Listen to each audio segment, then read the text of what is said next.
তো hello guys, আমি Ayan and welcome to HDS updates. তো আজকে আমি খবর দেবো তিনটে ইন্ডিয়ান নেভির তিনটে জাহাজের সম্পর্কে। যে তিনটে জাহাজ এখনো কমিশন হয়নি, তবে সেটা কালকেই কমিশন হবে। মানে 21 তারিখই কমিশন হবে এটা, মানে রবিবার দিন। তো সেদিনে জাহাজ জাহাজ হচ্ছে আইএনএস দুনাগিরি, যেটা একটা স্টেলথ ফ্রিগেট। আইএনএস আগ্রে, যেটা একটা মানে anti submarine warfare shallow water craft. আর আরেকটা হচ্ছে আইএনএস সংশোধক, যেটা একটা সার্ভে শিপ। তো চলো শুরু করি। তো এই তিনটে জাহাজই কিন্তু মানে এখন অব্দি কমিশন হয়নি। এটা কালকে কালকে কমিশন করা হবে। তো মানে 21 তারিখে কমিশন করা হবে। কালকে আমাদের কলকাতাতে আমাদের মাননীয় প্রধানমন্ত্রী শ্রী নরেন্দ্র মোদী আসছেন। তিনি এই গার্ডেন রিচ শিপ বিল্ডার্স থেকেই এই তিনটে জাহাজকে উদ্বোধন করে কমিশন করবেন আর কি। কমিশন করবে মানে উনি করবেন না, উনি উদ্বোধনটা করবেন। তবে কমিশন হয়ে যাবে আর কি, সেটা আর কি। তো এই তিনটে জাহাজই কিন্তু গার্ডেন রিচ শিপ বিল্ডার্সই তৈরি হয়েছে। মানে আমাদের কলকাতাতেই তৈরি হয়েছে। তো চলুন আপনাদের একটা ভিডিও দেখাই।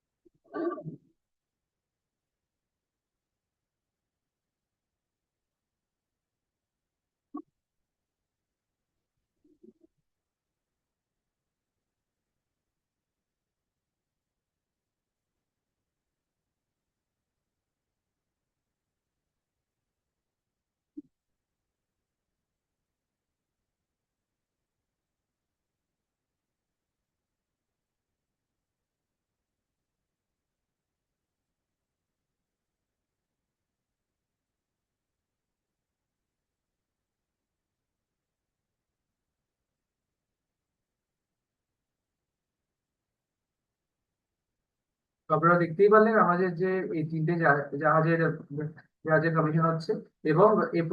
এবং এই তিনটে জাহাজ একসঙ্গে কমিশন হওয়া মানে ইন্ডিয়ান নেভি কিন্তু এক ঝটকায় অনেকটা শক্তি বেড়ে যাওয়া। এবং এই রিসেন্ট 2 বছরে বেশ অনেক মানে প্রচুর জাহাজ কমিশন হলো এই ইন্ডিয়ান নেভিতে।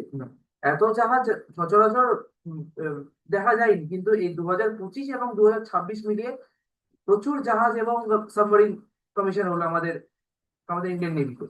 তো চলুন এবার শুরু করি আইএনএস দুনাগিরি কে নিয়ে আলোচনা। আইএনএস দুনাগিরি হচ্ছে প্রজেক্ট 17A, যে প্রজেক্টটা ছিল আমাদের স্টেলথ নীলগিরি ক্লাস ফ্রিগেট। এটা পঞ্চম ফ্রিগেট। এর আগে 4খানা জাহাজ লঞ্চ হয়ে গেছে: নীলগিরি, হিমগিরি, উদয়গিরি, তারাগিরি। তারাগিরি নিয়ে আমি একটা ডেডিকেটেড ভিডিও বানিয়েছিলাম আমার চ্যানেলে। সেটা আপনারা আমার চ্যানেল থেকে দেখে নিতে পারেন। তো এটা হচ্ছে পঞ্চম ফ্রিগেট, পঞ্চম বা পঞ্চম জাহাজ বলতে পারেন। এই জাহাজ 149 মিটার লম্বা এবং 225 জন ক্রিউ মেম্বার্স কে তার সঙ্গে নিয়ে যেতে পারে। এবং এর স্পিড হচ্ছে 28 নটস, যা তো বলতে পারেন অ্যারাউন্ড 51 কিলোমিটার প্রতি ঘন্টা, মানে 51 কিলোমিটার পার আওয়ার এটা চলতে পারে। এবং এটা কিন্তু স্টেলথ ফ্রিগেট, মানে এটা কিন্তু রাডারে এই ফ্রিগেটকে ধরা মানে অনেক কঠিন। স্টেলথ মানে বুঝতেই পারছেন আর কি। যদিও জাহাজের সাইজ অনেক বড় হয়, কিন্তু স্টেলথ কোটিংটা থাকলে কিন্তু জাহাজকে ধরা মানে অনেকটা রাডারে ধরা অনেকটা মানে টাফ হয়ে যেতে পারে। তো চলুন আপনাদের এর সেন্সার আর রেডার সম্পর্কে আমি একটু বলি।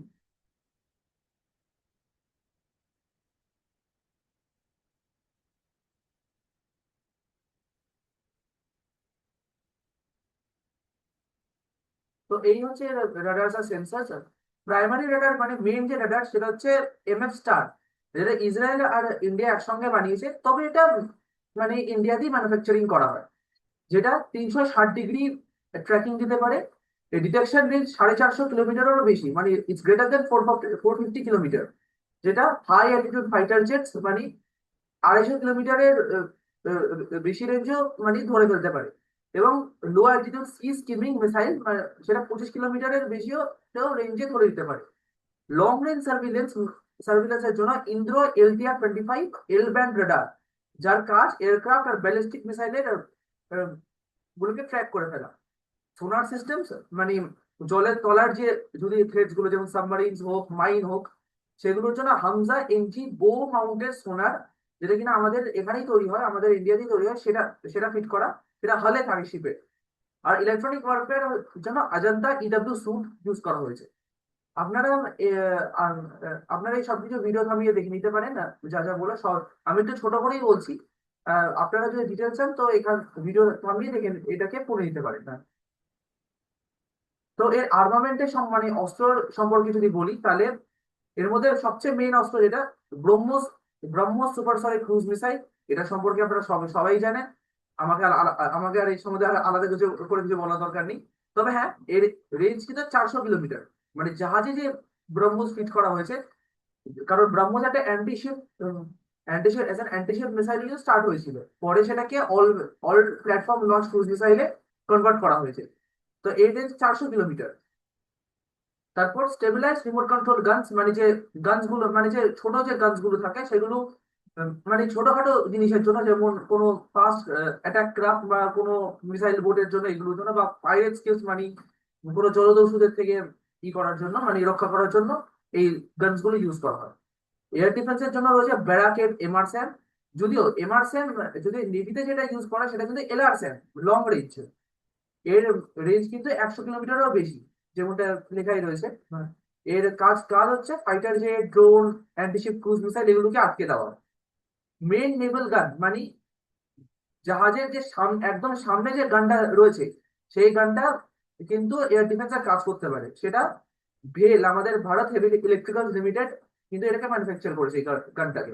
মানে করেছে মানে কি, সব জাহাজেই এখন আমাদের যতগুলো জাহাজ তৈরি হয়েছে সবাইতেই এই গানটা লাগানো। এটা এয়ার ডিফেন্সের জন্য কাজ করতে পারে, অথবা সারফেস থ্রেটস এর জন্য কাজ করতে পারে। আর ক্লোজ ইন ওয়েপন সিস্টেম মানে AK-630, 30 mm, এগুলো কি, এগুলো হচ্ছে অ্যান্টি এয়ারক্রাফট গান। মানে রোটেটারি ক্যানন্স যাকে বলা হয়, মানে এই গানগুলো কিন্তু যখন অ্যাক্টিভেট করা তখন কিন্তু মানে ঘুরতে ঘুরতে চলে একদম। ঘুরতে ঘুরতে মানে কি, ব্যারেলটা ভরে ছটা অ্যারাউন্ড আটটা আটটা ব্যারেল হয়তো থাকে। এই ব্যারেল গুলো কিন্তু ঘুরতে থাকে যখন গান এই গানগুলো অ্যাক্টিভেট করা হয়। মানে এগুলো অনেক কাছে, যদি মিসাইল দেওয়ার দ্বারা এঙ্গেজ না করা হয় তবে কিন্তু এই গানগুলো ইউজ করা হয়। আর এবং খুব শীঘ্রই এই গানগুলোকে কিন্তু রিপ্লেস করা লেজার লেজার ওয়েপেন্সের মানে কনভার্ট করা হবে, লেজার ওয়েপেন লাগানো হবে এই গানগুলোকে সরিয়ে। হ্যাঁ। তবে এখন যেহেতু এখনো লেজার ওয়েপেন আসেনি, এই জন্য এই গানগুলো ইউজ করা হয়। অ্যান্টি সাবমারিন ওয়ারফেয়ার মানে সাবমারিনস এর আর আন্ডার ওয়াটার থ্রেটস এর জন্য rocket launcher, 2 RBO 6000 ASW rocket launcher. এটা কিন্তু সবচেয়ে one of the most advanced weapons in of navy. সেটা এরকম রকেট লঞ্চার কিন্তু দুটো থাকে। টর্পিডো টিউবস, হেভি ওয়েট টর্পিডোস থাকে, যেমন বরণাস্ত্র যেটা আমাদের হেভি ওয়েট ইলেকট্রিক্যাল টর্পিডো নিজেদের। এবং এভিয়েশন ফ্যাসিলিটিস, যেমন MH-60R সিহক helicopter, anti submarine helicopter, অথবা হলদ্রুপ এরকম হেলিকপ্টারসও নিয়ে যেতে পারে। তো এই হচ্ছে INS ডুনাগিরির ব্যাপারে গেল। এবার আপনাদেরকে শেয়ার করবো INS আর্গে, আগ্রের ব্যাপারে। এটা হচ্ছে anti submarine shallow water craft. এখন আমাদের যে প্রতিবেশী চায়না, তার কাছে কিন্তু সাবমেরিনের সংখ্যা বেশ বেশি, আমাদের থেকে অনেকটাই বেশি। আমাদের সাবমেরিন অ্যারাউন্ড হতে পারে 20, ম্যাক্সিমাম 20টাই সাবমেরিন রয়েছে, ডিজেল ইলেকট্রিক আর নিউক্লিয়ার সাবমেরিন মিলে। চায়নার কাছে কিন্তু এখন আর 60 থেকে 65টা সাবমেরিন রয়েছে। তো সাবমেরিন বানানোটা কিন্তু একটু সময় সাপেক্ষ এবং খুব কস্টলি ব্যাপার। তো এই গ্যাপটাকে ব্রিজ করার জন্য এরকম অ্যান্টি সাবমেরিন করভেটস আর অ্যান্টি সাবমেরিন ওয়াটার ক্রাফট এগুলো কিন্তু বানানো হয়েছে। এগুলো কিন্তু কিছু কিছু অংশে সাবমারিনকেও ছাপিয়ে যেতে পারে। মানে সাবমারিনের থেকেও কিন্তু বেশি স্পিড মানে এরকম ওয়াটার ক্রাফটে। তো আপনাদেরকে এর সম্বন্ধে বলি। INS আপগ্রেড হচ্ছে একটা এমন একটা anti submarine shallow water craft, যেটা আন্নালা ক্লাস শ্যালো ওয়াটার ক্রাফটস এর চতুর্থ জাহাজ বা চতুর্থ বোট যেটা বলতে পারে। এগুলো ঠিক জাহাজ না, একজনের ওয়াটার ক্রাফট বলে। তবে ইন শর্ট জাহাজও বলা যেতে পারে। এর লেন্থ হচ্ছে 77.6 মিটার, স্বাভাবিক কথা একটু একটু ছোট সাইজের। ক্রিউ 57, মানে 57 জন ক্রিউ মানে নিতে পারে। এবং স্পিড 25 নটস, মানে যদি কিলোমিটার/আওয়ারে কনভার্ট করি তাহলে 46 কিলোমিটার/আওয়ার। তো এই হল এই হলো INS আগ্রের যে সেন্সার্স আর রাডার্স এর ব্যাপারে। আবার হাল মাউন্টেড সোনার, যেহেতু এটা একটা anti since it is specially for anti submarine warfare, তো এর মধ্যে সোনার সিস্টেমস এর উপরেই বেশি কাজ করা হয়েছে। বেসিক্যালি দুটো সোনার লাগানো থাকে। একটা হাল মাউন্টেড সোনার, যেটা আমাদের ভারত ইলেকট্রনিক্স লিমিটেড আর ডিআরডিও এনপিও রয়েল মিলে তৈরি করেছে সেটা। এর কাজ হচ্ছে detect, track and classify shallow water surface subsurface target. আর আরেকটা হচ্ছে low frequency variable depth sonar, LVLFVDS। এটা ইন্ডিয়া সিসিএফ ফ্লুইড কন্ট্রোল আর জার্মানি ইলেকট্রনিক মিলে বানিয়েছে। এটা কিন্তু মানে হাল সোনার যেগুলোকে দেখতে পারে না, যেগুলো সে তার জন্য কিন্তু এই সোনার ব্যবহার করা হয়। ডুয়াল ন্যাভিগেশন রাডার্স, যেহেতু এটা একটা it's basically for anti submarine warfare, এর জন্য এর সেরকম মানে ফ্রিগেটস বা ডেস্ট্রয়ার্স মতন সেরকম বড় রাডার্স থাকে না, তবে ছোটখাটো রাডার্স থাকে এর মধ্যে। মানে যেমন tactical navigation, surface search radars, যেরকম লেখা রয়েছে এখানে, আপনারা ভিডিওতে আমি দেখতে পারেন। আর automatic identification system continuously monitors transponders of civilian and commercial vessels to differentiate civilian traffic from asymmetric threats. এর আর্মামেন্ট সম্পর্কে যদি বলি তাহলে এর মধ্যে লাইট ওয়েট টর্পিডো লঞ্চার্স রয়েছে, মানে ডেস্ট্রয়ার্স বা ফ্রিগেটস এর মধ্যে যেমন হেভি ওয়েট টর্পিডোস থাকে, এর মধ্যে কিন্তু লাইট ওয়েট, যেহেতু জাহাজের সাইজটা ছোট। আরেকটা হচ্ছে RBU-6000 রকেট লঞ্চার। সব ইসের মধ্যেই মানে দুটো করে থাকে, কিন্তু এর মধ্যে একটা, কারণ জাহাজের সাইজ অনুযায়ী ঠিকই আছে। একটাই এরকম, একটাই রকেট লঞ্চার ঠিকই আছে। মাইন লেইং রেলস, এটা হচ্ছে সবচেয়ে স্পেশাল, কারণ না এটা দিয়ে কিন্তু মাইন পাতা যেতে পারে সমুদ্রের মধ্যে, সে যাতে হারবার আর আর অথবা আমাদের সমুদ্রিক যে কোস্টাল সার্ফেস গুলোকে বাঁচিয়ে রাখার জন্য মাইন পাতা যেতে পারে এগুলো থেকে, এই মাইন লেইং রেলস থেকে। 30 mm ক্লোজিং ওয়েপন সিস্টেম, মানে এটা ওই সেম টাইপের গান যেমনটা দুনাগিরির ব্যাপারে আলোচনা হয়, সেরকমই গান থাকে, যে আহ, যাতে লো ফ্লাই এয়ারক্রাফট, ড্রোন এগুলোকে থামানো যেতে পারে। আর এটা হচ্ছে স্টেবিলাইজ রিমোট কন্ট্রোল গান স্যার। এটা এলবি সিস্টেম দ্বারা দ্বারা আহ, মানে ম্যানুফ্যাকচার। সেটা পাইরেটস, ফাস্ট অ্যাটাক ক্রাফট এগুলো থেকে বাঁচানোর জন্য এই গানগুলো দেওয়া থাকে।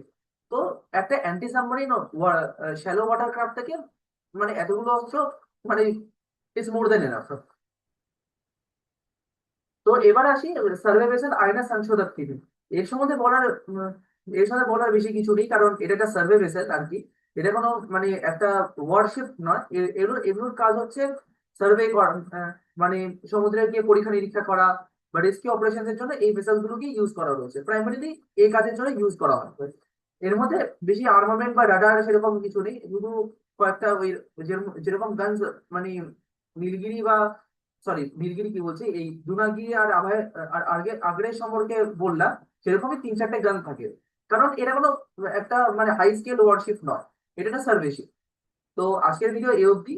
তো কেমন লাগলো ভিডিওটা আপনারা কমেন্ট করে জানাবেন। ভিডিওটা ভালো লাগলে লাইক, কমেন্ট আর শেয়ার করে দেবেন একটু বেশি বেশি করে। আর চ্যানেলটাকে প্লিজ সাবস্ক্রাইব করে দেবেন। তো আজকের ভিডিও এই অবধি। তো চলুন দেখা যাচ্ছে নেক্সট ভিডিওতে। ততক্ষণের জন্য নমস্কার, জয় হিন্দ অ্যান্ড গুড নাইট।